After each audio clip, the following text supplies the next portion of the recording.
you are very welcome to this final seminar for the Contemporary British History Seminar at the Institute of Historical Research in London.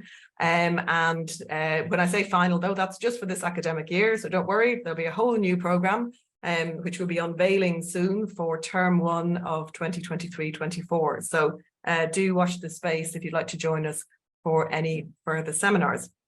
So my name is Kate Beaumont. I'm from London South Bank University. I am one of the co-conveners of the Contemporary British History Seminar, along with Helen Glue and Pat Thane and George Gosling, Kieran Connell and Dan Frost. And we are, as I say, really delighted that we have had such a big crowd along this evening. So the way we're going to, this is going to be a wee bit different, as we're taking a round table approach. So I am going to chair, but in a loose fashion. And because I also have an interest in this topic area, I'm just going to say a little bit about how I became interested in family history. And then each of our speakers, and I should note that Lucy Noakes has sent her apologies. Unfortunately, she had a commitment in Berlin that she was unable to shift and therefore isn't able to join us this evening. So just to make note of that. So each of our panelists, and our panelists are, as I can see them on the screen, we have Julia Laite and Laura King. Okay, everyone has to wave, it's obligatory. Yes, there's Laura, yeah, and Matt Houlbrook and Michael Roper are our four stellar guests on our round table this evening. So they will introduce themselves as part of their conversation around how they are engaging with their own family history and how that links to their professional work. So I just thought you might be interested just to get a sense of how this came about. So I heard Laura give an excellent paper at last year's Social History Society conference about her work around family history and some of her projects that link to supporting and enabling members of the public engage in family history, particularly that was around death and bereavement. And then we got talking and I shared my interest in family history, which links particularly to my paternal grandmother. And Laura said that she was in conversation with a number of other historians, which included Matt and Julia and Lucy, who were themselves interested in the ways in which they could use and think about their own family experience and how that might impact on how they think about wider histories. So that was really intriguing, and Laura very kindly asked me to join the Family History Workshop, which was an online, I don't know how to be best describe it, an online conversation, a really lovely place to be with lovely people and talk and share ideas and writings around family history. So I've been very lucky to be part of that over the last year, and really this roundtable discussion has emerged out of that. So we have other members, we have Tom Hume and Morris Casey, who weren't able to be here either this evening, but it's just a nice dynamic group of just sharing and sharing work with each other. So before I move on to introduce our panelists, I just wanted to say very quickly how I engage and why I'm interested in family history myself. So I'm just gonna, I said to anyone, we're not using slides, and yes, I've got 2 slides, so there you go, but that's what you can do when you're chair, and you can use the power. So very quickly, if you can see, okay, hopefully you can see that okay. I'll just make it slideshow if I can. Okay, that little button is just hidden. Okay, right, it's just annoyingly hidden. Sorry, it's done something weird there. Okay, right, I'll go back. I'll just do it a bit. Sorry, the button for slideshows disappeared, so I can't make it slideshow, which is very annoying. Anyway, okay, so the right, I hope you can see that. Sorry, now this is why you shouldn't use slides. So I discovered that my paternal grandmother was a member of the Irish Republican women's organisation Cumann na mBan. And although this had been known in the family, we didn't have any idea of how actively she was involved within this organisation, and was actually on the executive committee, which debated in February 1922 the 1921 Anglo-Irish Treaty, and she was vehemently anti-treaty and made an impassioned speech against the treaty and against ending the war with Britain, which was raging at that time. And she went on then to be involved in different women's organisations in the 20s, 30s and 40s. So as a result of discovering this aspect of my grandmother's life, who she was someone I remembered very well, it led me to thinking about how I could work and think about her history. But the moment never really arose. And I was quite aware, and this might be something we might talk and think about on the panel, is that there was some unease, particularly by my father, about my mother's role within this Republican Women's Organisation. He wasn't very comfortable with that part of her history and how I could sort of navigate and manage that in the work that I wanted to do. However, I became really quite fascinated by her role, and this was particularly spurred on by this image we found of her, where you can see we've worked out it's about 1916 and she's sitting on a bike with a rifle. And this just created kind of huge curiosity in this side of a grandmother who I just envisaged as your classic grey-haired, stereotypical granny who looked after me as she did until I was 5. And then suddenly seeing this image of her, we think she was about 22 years old in this photo. Suddenly it's a completely different life story. So I started investigating this, and I ended up writing an article for The Conversation, the wonderful online journal, which shares academic work with the public.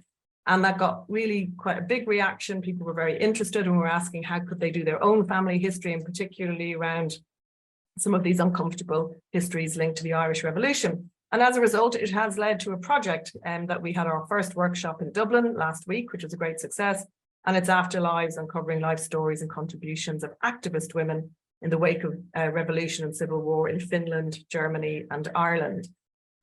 So I think that I just wanted to kind of sort of position myself, I suppose, within the conversation, but then I will now extract myself from it as well by moving over to our panelists. But it's just to give a sense that we obviously can engage and might know family stories and might not ever really go further in inquiring about them, and that there can be some really big surprises there. And I think for professional historians, which we all are on the panel, we have been trained, and especially of my generation, I'm a bit older than some of my co-panelists, but we were trained, to be objective and to not be subjective and not place oneself in the stories that we told. And I think in recent years that is changing. And that is, I think, something that very much is the core of this panel, just to think about how that is changing, and that the different perspectives and the richness that we can bring to historical work by making it more personal.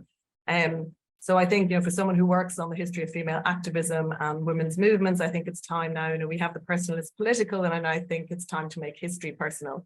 And with that thought, I shall pass over to our first panelist. Each of our panelists are going to speak for about 7 minutes.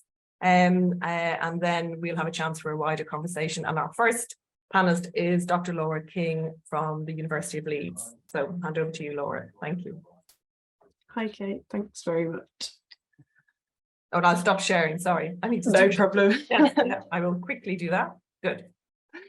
Lovely. Thanks so much. Thanks, Kate. And thanks for organising this. I'm really looking forward to hearing everyone's thoughts. So I have long worked on the history of the family, and that's a really established field now within British history and beyond. And I guess I am building on a number of trends in the work that I've done with family historians and with my own family history, of history from below, of things like the history workshop movement in the UK, microhistory, oral history, and so on. And actually an interest from more and more historians in the practice of family history too. So there's a growing scholarship on what doing your family history means to people. So I came to this a few years ago with an idea of working with family historians, and I set up a small group of family historians of about 15 or so people. And I was interested in working with them to understand their relationship with their ancestors, those they had known and those they hadn't, and how the dead remained present within their families, and how people kept alive the memories of those who had now died. And at first, I didn't think my own family were part of that story. So we worked with this group of family historians, myself and Jessica Hammett, who was a postdoc on the project. We worked with these family historians over an intense period of about 1.5 years.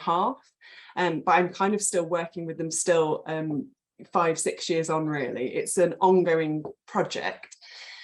And if we talked a lot about family history, I shared bits of my family history, but I didn't ever think I would write about my family history. And it's only in the last year, as I've put pen to paper and started writing the book out of this project, that I've realised I really wanted to bring my own family history into it. And so I'm writing a book. I'm getting near a draft of a book of that focuses on about 15 families, including my own. And This was a methodology where, as I say, we met with the family historians, we interviewed our family historians, we had training sessions, we had group visits to archives. We kind of did everything, but a lot of the value was just sitting down and chatting, having a cup of tea as a group, individually, and learning about people's family histories. I also looked at the archives, for want of a better word, of all of these families. So that might have been a small folder of documents, or someone had a full spare room full of their things relating to their family. And in doing this, I kind of wanted to get inside families as far as possible to really understand the processes of work within families, of how they remembered the dead and how histories were passed on over generations of a family.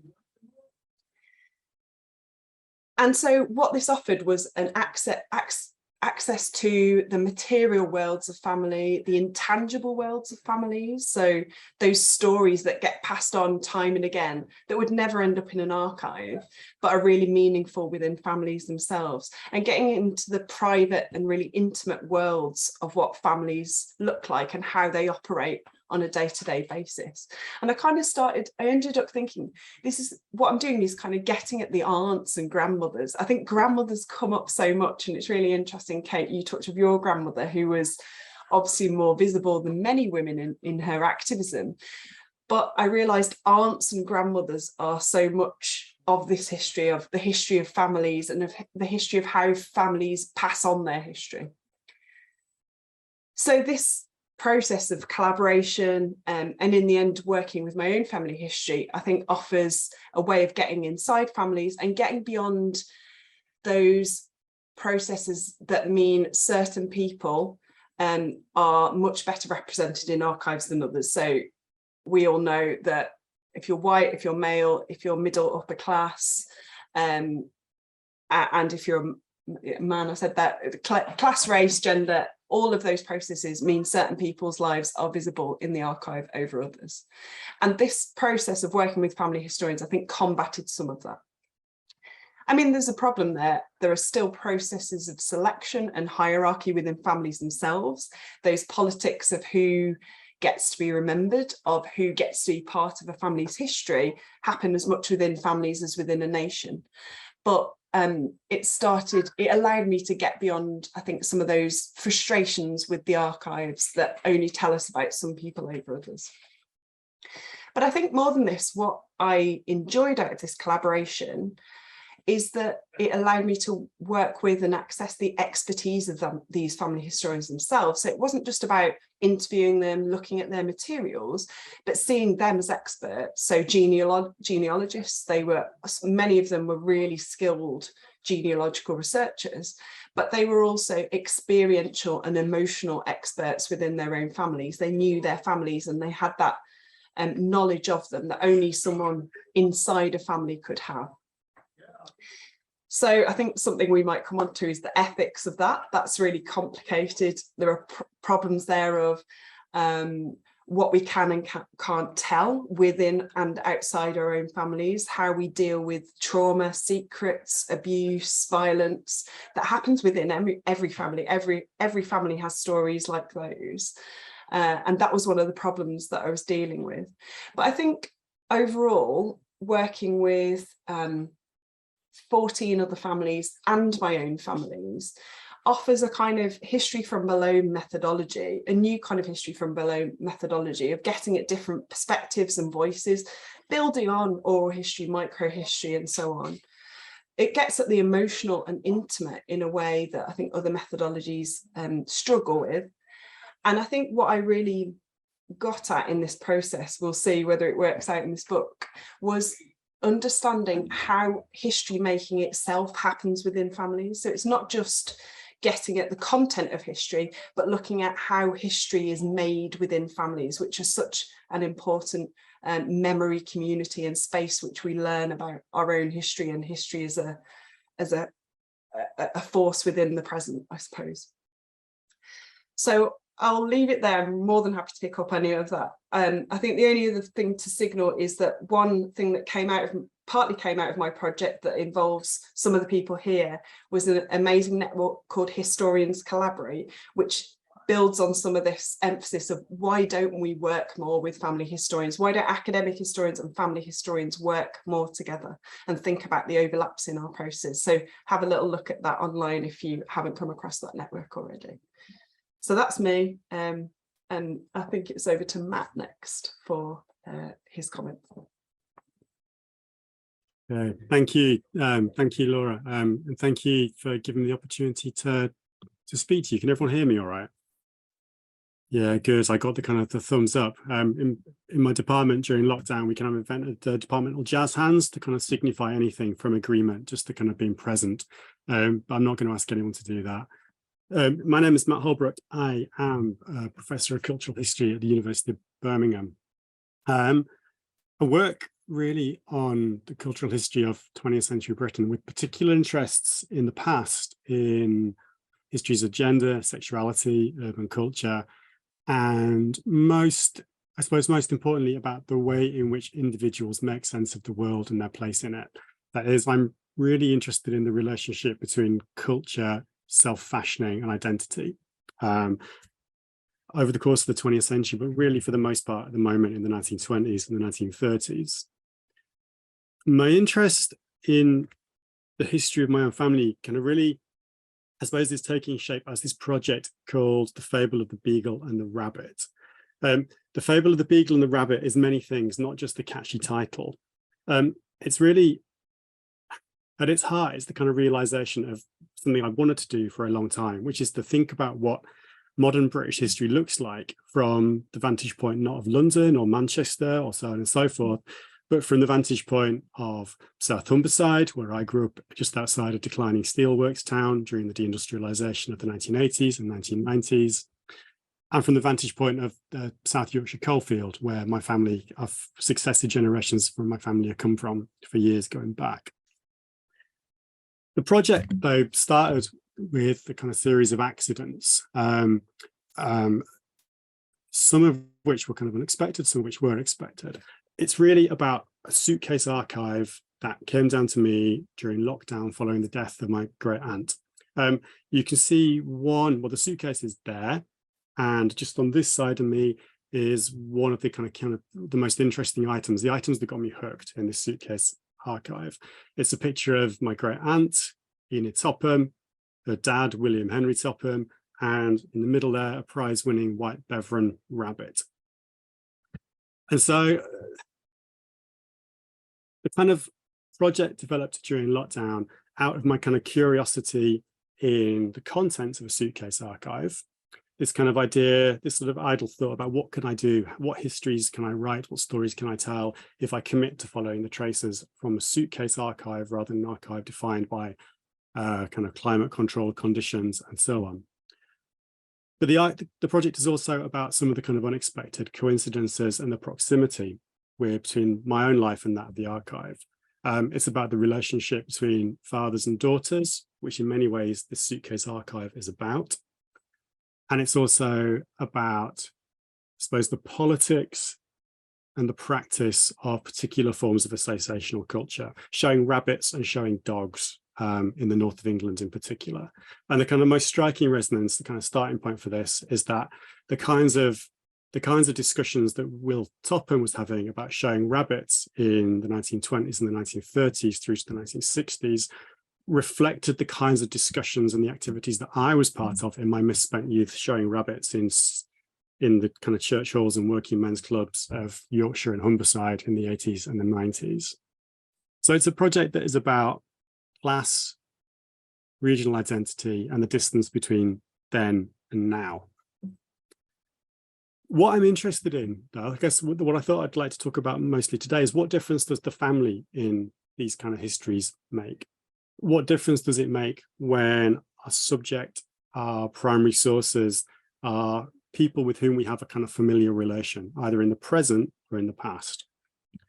So I'm going to do a kind of whistle-stop tour of the difference that the family makes as I see it and based upon this kind of project that I've been working on. And there are 5 things that I think I want to talk about here. The first is, I think, that focusing on our own family history opens up a different set of questions, or at least nuances a different set of questions about the past. For me, in particular, the kind of interesting lines of inquiry here about the relationship between the now and the then, between the moment that we're writing and the kind of stories that have been told in the past. Writing from within rather than from without a family gives us a sense of the power that families tell about the past, and in particular, the purposeful nature of those stories. So the stories we tell about families, the stories we tell about history, do particular forms of work. So the kind of example that I've thought about a lot here are the ways in which the stories that my dad tells about the unfairness of showing rabbits in Yorkshire in the 1970s echo the kind of same themes of unfairness and discrimination that shaped how Will Topham talked about showing rabbits in places like Bradford in the 1930s. And that's really been my starting point for thinking about the structures of class and power and how those shape those stories about unfairness and associational culture, but also how particular kinds of family stories carry with them a certain kind of politics or a certain kind of ethics. So these are stories that are kind of part of the fabric of my growing up, usually told and retold to say something about unfairness, discrimination, and this sense of always being on the outside. And that, I think, in particular contexts, informs the sort of the politics of my family and the way that this has moved down generations in different ways. The second difference that the family makes, and this picks up something that Laura's just said, is that it forces us to confront awkward questions about ethics and practice that we cannot duck. In my case, these are the kind of questions of ethics and identity and secrecy kind of surface with particular force around things that I found out about the illegitimacy of my dad's dad, things that kind of found out also about the kind of criminal record, the criminality of my great-granddad. In both respects, things that I found out through the process of archival research that did not fit with the stories told within a family. So the kind of the family story about my great-granddad's criminality is a kind of heroic figure stepping in to stop another man beating up his wife. Actually, when you start to kind of unpick the threads, criminality is much more sordid and unpleasant and mercenary than that. And this kind of raises really, really challenging questions about what do I tell, what do I share, and what do I don't share? Things that I've kind of confronted in other aspects of my work, but not had to deal with in the same kind of, well, I've not had to talk to my dad about his kind of about his granddad and his dad, basically. The third thing, I guess, the third difference that I think the family makes to me is that it forces us to think very carefully about issues of practice and method, particularly in the case of this project, it's been pushed me to kind of think differently about what counts as a historical source. So, for example, there are kind of sections of the book that are written around something like this. This is a kind of a 1930s badge for the Beveren Club, one of the first kind of fancy rabbit organisations in the UK. I've had also to think about working with kind of ephemeral sources, like, for example, a household account written by my grandma on the back of a photograph of a prize-winning rabbit, about working with sewing patterns and so on and so forth. The fourth difference, I guess, that kind of thinking about family makes is about the kind of intimacy, about the perspective that it gives us on the past. This, I think, is something that, Kate, you alluded to in your opening remarks. And I think it works in two different ways. In the first place, this is kind of the intimacy of our relationship with our own forebears and ancestors allows us to begin to understand how the much bigger patterns of social or cultural or economic or political change were experienced, lived, negotiated, or felt. It's a way of kind of making that move we've been made, that kind of social historical move to understanding how things looked from the ground up and how change was made from the ground up rather than kind of simply imposed from the outside through these big external processes.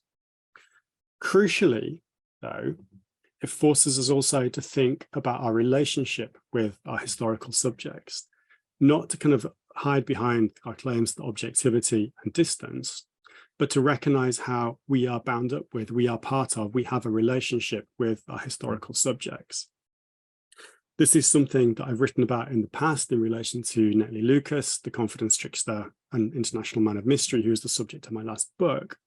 But my relationship with Lucas, however close, was very, very different, radically different than my kind of relationship with my great aunt, my grandma, my parents, all the other kind of people who figure in as characters in the book that I'm working on at the moment. Finally, then, fifth and finally, what difference does the family make? What difference does engaging with histories of the family and family history historians make? I think crucially, it pushes us to think about, in more capacious and open-ended terms, about what history is, can be, and should be. That is, rather than kind of an academic discipline with particularly formal codes, disciplinary ways of practice, and jargon, engaging with our own family histories forces us to recognize how, in Raphael Samuel's terms, the practitioners of history are legion. It encourages, in my case, I think, a different kind of storytelling about the past, a different way of writing that isn't straightforwardly academic, that isn't straightforwardly fictional, but moves between those kind of different forms and genres. And I think the move to, for me, I guess just given where I am in my career, the move to writing about my own family history, about experimenting with these different ways of telling stories about the past, has been a way of reinvigorating my relationship with history as a discipline and a practice at a moment when I think it's safe to say it was in the doldrums. Yeah, so I'm going to leave things there. I think, who was going next? Mike, is it you? Or is it Julia? It's me, I think. Yes, hi, Michael Roper from University of Essex, a social and cultural historian.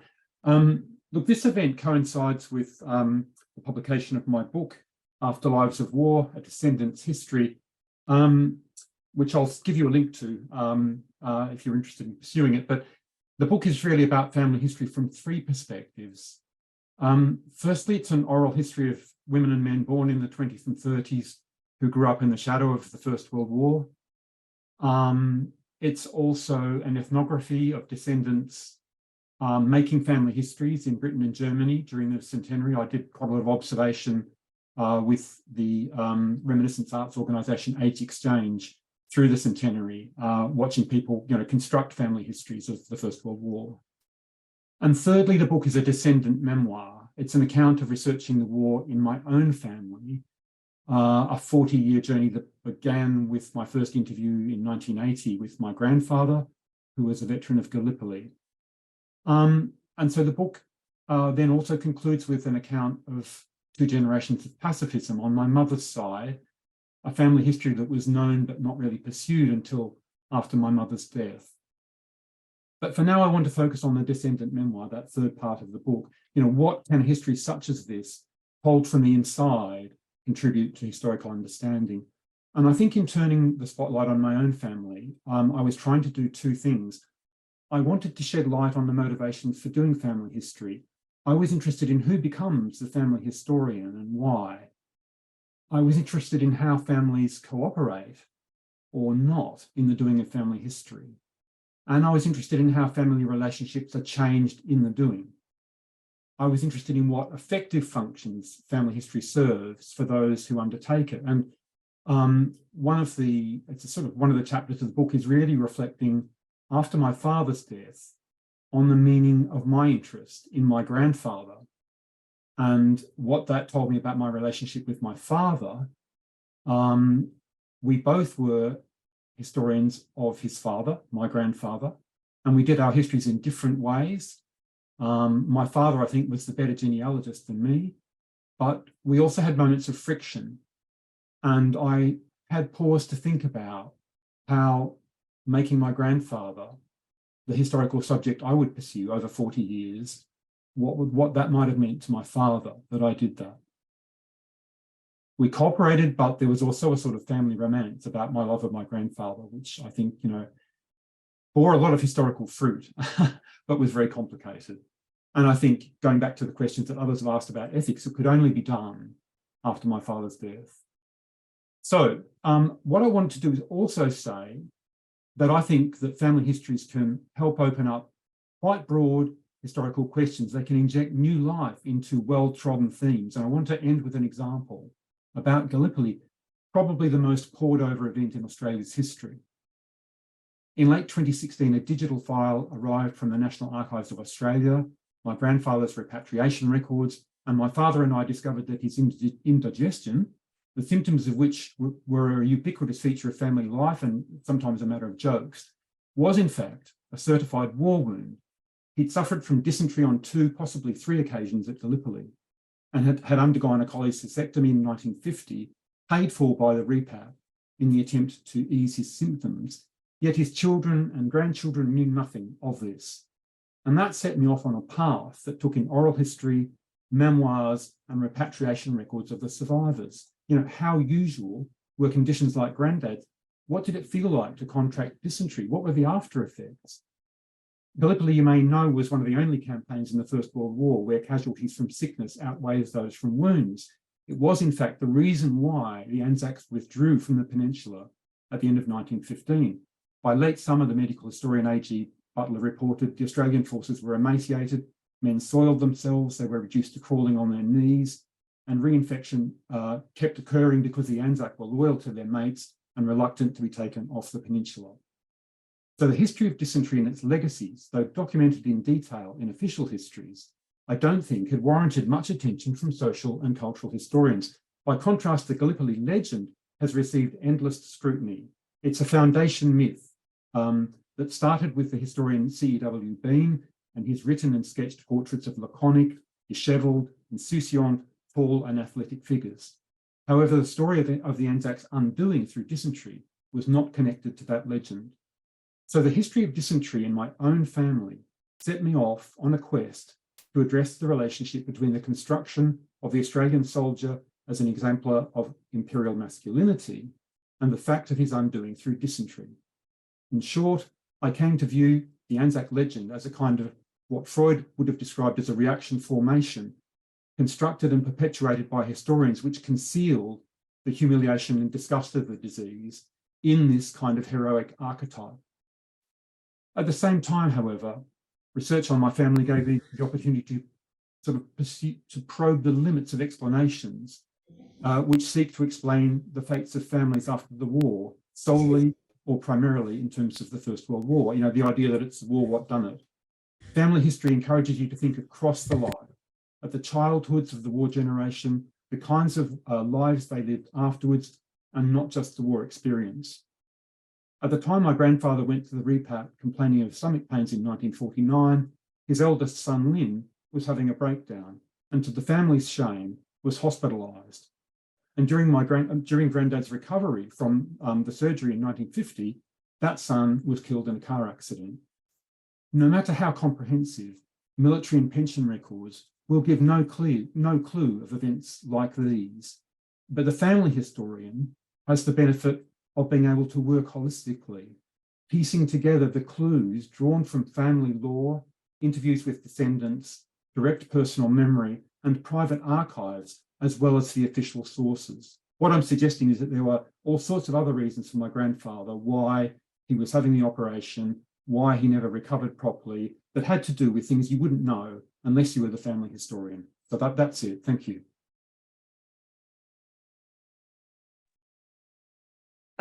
Thank you very much, Michael. And now it's last but never least, Julia. Hello, everybody. It's wonderful to be here and to see such a mix of names I recognize, both from kind of my academic history projects, but also I see lots and lots of family historian names amongst the attendees. So it's wonderful that we've managed to have a conversation together. And in true family history, in honor of the subject, I'm stuck in my children's bedroom and have had to yell out the window to them several times. So sorry if they start yelling again. So I came to doing my own family history through doing somebody else's family history, or kind of suite of other people's family history, for my most recent book, The Disappearance of Lydia Harvey, which used a lot of family history methodologies in order to uncover this sort of nobody of a girl and the lives that briefly entangled with hers during a trial for sex trafficking in 1910. And over the course of researching this book, I met a lot of family historians. I relied on them for their expertise. They shared with me information, including some information about the families I was researching. And I got really interested in their methods, in the questions that they were asking, which suddenly felt a lot more like the questions I was asking. I was thinking a lot more like an ancestor and a lot less like an academic historian, put it that way. And I got really, really interested in their ethical practices and the ethical conversations they were having about who gets to tell what stories should be told, and how should we tell them. And so I sort of started thinking maybe I should think about doing something with my own family history. And in my new project, which is in very early days, so I'm talking very prospectively, I'm turning to my own family, who from between around 1600 and 1750 emigrated from the West Country to Newfoundland as indentured fishing servants. And my family history is incredibly boring in some ways, because every single one of my ancestors are from the West Country. I do not have a single ancestor who is not from the West Country. And every single one of my ancestors, up until my parents, who became school teachers, were fishermen, or fisher folk, as we now say. So very boring landscape for a family history. But of course, once you delve in, it's never boring. And in the project, I'm playing quite a bit with time, or at least I think I'm going to end up playing a lot with time. So I'm really interested in the kind of deeper ancestral histories, going back to my very first ancestor born on the island of Newfoundland in 1639, which is really early. But also sort of jumping forward in time and thinking about especially my four grandparents, who, and especially my grandfather, who in some ways was writing a family history himself. And I'm doing this for a number of reasons, some of which have already been talked about. But in the sort of interest of time, because we have only a short amount of time, I'll focus on one reason that I'm doing it. I'm interested in examining the history, the family history in the context of settler colonialism. And in particular, I'm interested in how I'm going to reconcile, or perhaps deliberately fail to reconcile, my family's story with the story of Indigenous dispossession, genocide, and erasure on the island of Newfoundland. I don't have time to go into the history, but Newfoundland was the site of what could be called the most totalizing genocide of British imperial history. And so I'm writing this family story all the while in the shadow of this other very, very dark and terrible history. And this has also, of course, led me to think, as many other people have written about how deeply sort of invested settler colonial people, that is the white Commonwealth, people who are from Canada, the United States at one point, Australia, New Zealand especially, are so deeply invested in family history, and how much that family history tends to reify narratives of empire, of kind of English migration out, and how it's really deeply implicated in these processes of our sort of the way that we narrate belonging along what continues to be imperial lines. And Newfoundlanders are particularly good at articulating our belonging. We're sort of one of these kind of isolated, historically impoverished and marginalized populations who are really, really good at sort of turning our quote unquote oppression into a real sense of belonging, of commonality, of identity. And of course, family history and family stories play a huge role in that. We are also a big migrant diasporic people. So there are more people from Newfoundland outside of Newfoundland than in Newfoundland, and I'm one of them. And so this sort of narrative of kind of always longing to return is definitely part of the family story as well. And so I'm coming to this from the perspective of someone who, like so many, had to leave 20 years ago. And this history that I'm trying to tell, much like the island that it is set in, means so very much to me. But I need to unpick it. And so I'm turning to a methodology that's called critical family history, which I'm sure lots of you have already come across. It's a term coined by Christine Sleater, who's an American educationalist, and she first started using it in schools as a way to help her students understand the very difficult histories of America, including Indigenous dispossession, the histories of slavery. But it goes beyond that and thinks about power dynamics within families. And how all families kind of exist on a spectrum of these power dynamics, both within the home or the family, all the way up to the nation, the empire, and the world.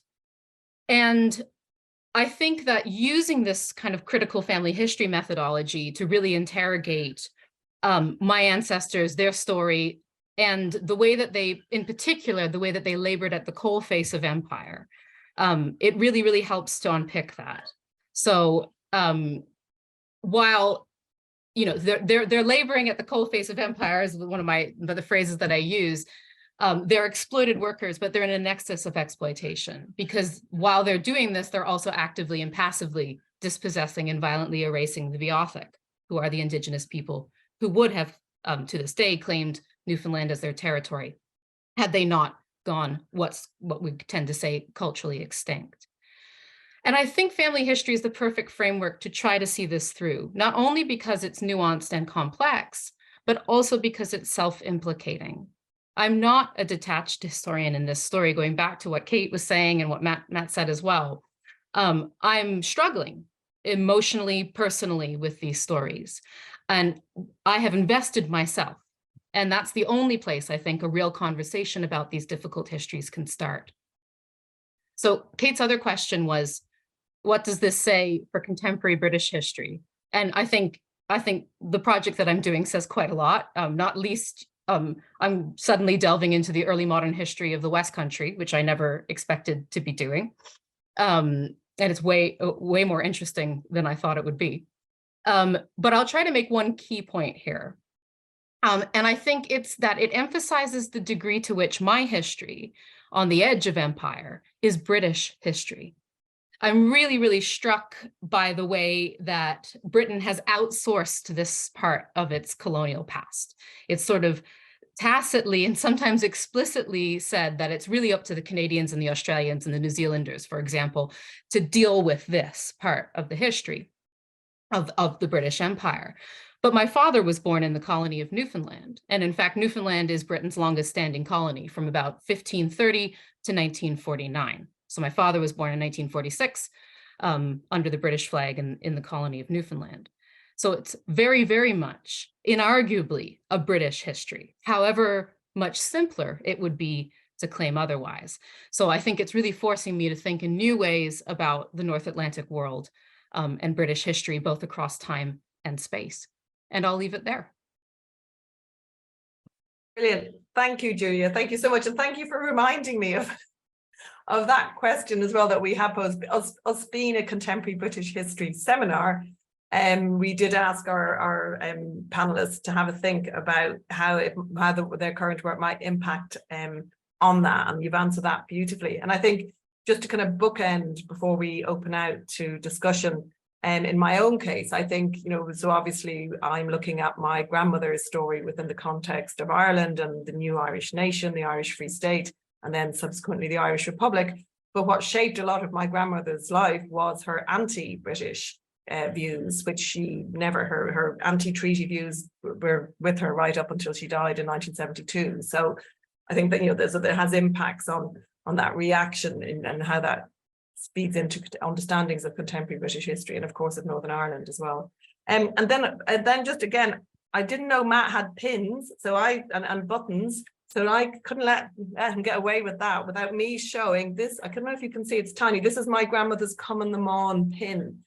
Now, I don't know if you can see, I can't see very well. So it's the letters Common the Mawn, which means Council of Women, and it's wrapped around a rifle. And this is her very badge that I did no idea she had until I began these conversations with my own family. And one of my cousins, Murren, very kindly passed this on for me to keep, which was incredibly generous of her. And I think that's another aspect of family history, actually. It really revives relationships with your family. So I have, my grandmother had 3 children, my dad and 2 sisters, who all now sadly have passed away. But actually, engaging in this story of my grandmother has brought us together. And indeed, when I was back in Ireland last week, working on the research project, which has come out of my grandmother's story, I organised a family archive day, and they all came round to my dad's house, and I laid out all of the archives that I had, and they brought what they had. And one of the lovely things about digitization is you no longer have to get into awkward conversations within families about who owns what and who takes home which photo and which file, because you could just photograph it. So that's another huge move, and I think element of progress in dealing with family history.